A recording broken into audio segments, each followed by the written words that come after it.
சீன அரசு 2020, 21, 22, 23, 24 அனுமதி கொடுக்காத காரணத்தினால 25, 26லேருந்து அனுமதி ஆரம்பித்தாங்க. நிறைய பேர் இந்த 5 ஆண்டு 6 ஆண்டு போக முடியாதவங்க பெரிய அளவில் இந்த ஆண்டு நேபாள் காட்மண்டு மூலமாக 2 ரூட் இருக்குது. ஒன்று நம்ம இந்தியா மூலமாக போகலாம், லிப்பு லேக். நேபாள் காட்மண்டு மூலமாக ப்ரைவேட் ஆப்ரேட்டர்ஸ் மூலமாக நிறைய பேர் போயிருக்கிறாங்க. நேற்று அங்கே நடந்திருக்கக்கூடிய சம்பவம் என்பது மிக மிக துரதிருஷ்டவசமானது. ஒரு border immigration point, Nepal Tibet பார்டரில் அவ்வளோ பேர் அடிச்சுட்டு போயிருக்கிறாங்க. ஈரோட்டிலிருந்து, கரூரிலிருந்து, ராமநாதபுரத்திலிருந்து, சென்னையிலிருந்து நிறைய டூர் ஆப்ரேட்டர்ஸ் கூட்டிகிட்டு போயிருக்கிறாங்க. ஈஷா அமைப்பு கோயம்புத்தூர்லேருந்து அவங்க அதிகாரப்பூர்வமாக 73 பேர் மிஸ்ஸிங் அப்படிங்கிற அறிவிப்பு கொடுத்துருக்குறாங்க. நேபாள் அரசு கூட நிறைய பேர் இந்த பக்கம் மிஸ் ஆகிருக்கிறாங்க. சைனா அரசு டிபெட் பகுதியில் அவங்க அதிகாரப்பூர்வமாக நிறைய பேர் இறந்திருப்பதாக சொல்லியிருக்கிறாங்க. இது உடனடியாக தமிழக அரசு இதில் தலையிட்டு இங்கிருந்து ஒரு மீட்பு குழு அனுப்பி வைக்கணும்.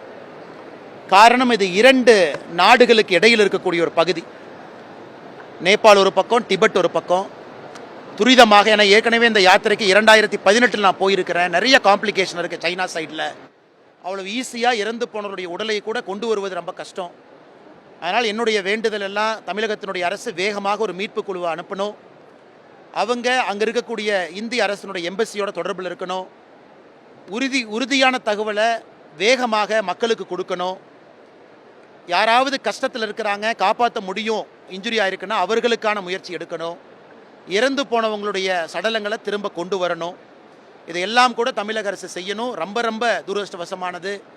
ஒரு கிளேசியல் லேக் உடைந்து அங்கேருந்து அந்த மிகப்பெரிய ஒரு வேகத்தோடு தண்ணீர் நிறைய ஊரை காலி பண்ணியிருக்கு, பிரிட்ஜை உடைச்சிருக்கு, இமிக்ரேஷன் சென்டரை மொத்தமாக கொலாப்ஸ் பண்ணியிருக்கு. இதை நினைத்து கூட பார்க்க முடியாத ஒரு சம்பவம்.